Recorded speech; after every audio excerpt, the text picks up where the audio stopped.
filimkeena waxa uu ku bilaabmay xilli xayawaanadu mar kale ku soo laabteen magaalada New York. Libaaxa ayaa dareemaya farxad, yaab iyo wareer isku jira. Isagoo kaftamaya ayuu isweydiinayaa in qoortiisu sii dheeraatay mise isagaa sidaas uun u malaynaya.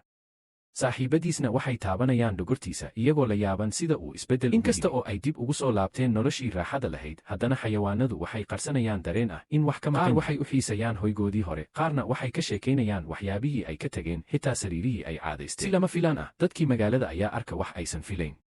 Alex libaaxa iyo asxaabtiisa ayaa mar kale muuqda, waxaana lagu soo dhoweeyaa sacab iyo dabaaldeg. Dadku waxay la yaaban yihiin sida xayawaanadan mar kale ugu soo laabteen magaalada. Dabaaldegaas dhexdiisa, libaaxa wuxuu la wadaagayaa dareenkiisa dhabta ah, ma doonayo inuu noqdo boqor magac uun. Wuxuu garwaaqsadaa in waxa ugu muhiimsan aysan ahayn cidda uu yahay ama waxa uu lahaa, balse ay tahay xidhiidhka iyo wadajirka. Laakiin farxaddaasi ma sii waarin. Haweeney aad u adag oo lagu magacaabo Dubois ayaa soo ifbaxa. Waa qof aan naxariis lahayn, kana go'an inay xayawaanada qabato si ay u muujiso awooddeeda. Waxay bilowdaa inay eryato libaaxa iyo saaxiibadiis, iyada oo khatar weyn ku ah xorriyaddooda.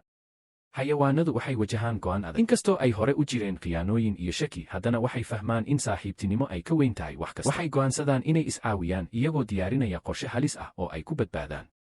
Qorshahaas wuxuu u baahan yahay midnimo buuxda. Mid walba wuxuu qaataa doorkiisa, qaar xeelad, qaar geesinimo, qaarna caqli. Dagaal iyo baxsi adag kadib, xayawaanadu waxay muujiyaan in wadajirku ka awood badan yahay cadow kasta. Libaaxa wuxuu ugu dambayn muujinayaa hoggaan dhab ah.